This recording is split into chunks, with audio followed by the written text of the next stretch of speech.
মুন্সি জুয়েল রানা আপনি লিখেছেন, শৌচাগারে থাকা অবস্থায় হাঁচি এলে আলহামদুলিল্লাহ বলা যাবে কিনা?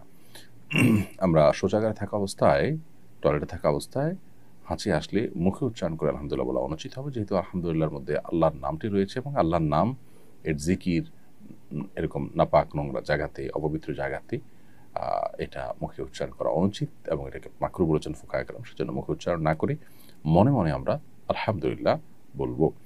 মোহাম্মদ লিটন আপনি লিখেছেন, জান্নাতের নিম্ন পর্যায়ে যারা থাকবে তারা কি জান্নাতের থেকেও আফসোস করবে?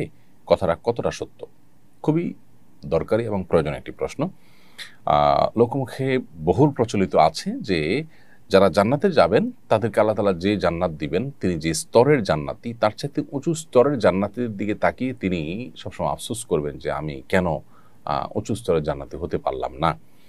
এই লোকমুখে প্রচলিত কথাটি সঠিক নয় এবং কোরআন এবং হাদিসের কোথাও জান্নাতীদের এই জাতীয় কোনো আফসোস হবে এ মর্মে কোনো কথা কিন্তু বর্ণিত হয়নি। এরকম আফসোস নিয়ে যদি জান্নাতে থাকে তাহলে সেক্ষেত্রে জান্নাতের সুখটা তো দুঃখে পরিণত হবে এবং কষ্ট তাকে কুরে কুরে খাবে। তাহলে আর জান্নাতে যে কোনো কষ্ট থাকবে না, কোনো দুঃখ থাকবে না, সে বিষয়টি কীভাবে প্রমাণ হয়? তাছাড়া কোনো হাদিসে এরকম কোনো আফসোসের কথা বলা হয়নি। এটা লোকমুখে প্রচলিত কথা শুধুমাত্র।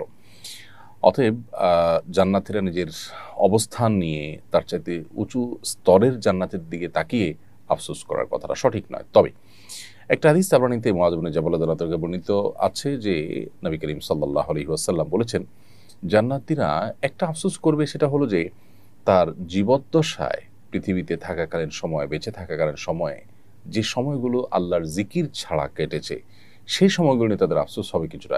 যদি সেই সময়গুলো আল্লাহর জিকিরে কাটাতে পারতাম, আল্লাহর স্মরণে কাটাতে পারতাম, নেক আমলের মধ্যে কাটাতে পারতাম, তাহলে আজ আরও বেশি আমি আল্লাহর কাছে সওয়াব এবং বিনিময় লাভ করতাম।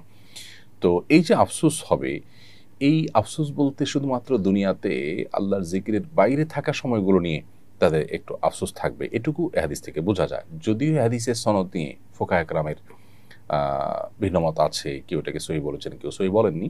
যদি সহিহ ধরেও নেওয়া হয় তাহলে সেক্ষেত্রে ফয়জুল কদির সহ অন্যান্য হাদিসের ব্যাখ্যা গ্রন্থে হাদিসের ব্যাখ্যায় মুহাদ্দিসিনে কেরাম শারহে হাদিস বা হাদিসের ব্যাখ্যাতে এখন বলেছেন যে এর মানে হলো যখন হিসাব নিকাশ চলবে, যখন জান্নাতে প্রবেশের আগের যে স্তরগুলো মানুষ অতিক্রম করবে, তখন মানুষের মধ্যে এই আফসোসটা কাজ করবে।